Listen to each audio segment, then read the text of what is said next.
Mwanaume wachana na kukimbizana na wanaume wengine. Hebu kwanza usiache bibi yako nyuma. Kama kuna kitu kinahitajika kwa hii ndoa uliingia, ni kuvumiliana. Hebu tokeni hapo kwa hiyo kitu juu inavunja ndoa. Watu wanasema siku hizi I don't feel.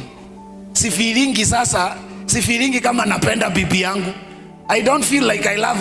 Feelings belongs to babies. Unaona hao watoto wenye wanaoana huku 20 years.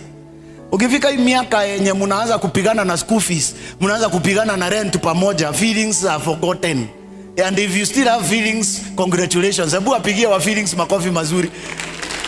Unaona unawapigia juu si wewe. Sisemi hatupendani. Something better than feelings. We live together because of our decision. Sema maamuzi.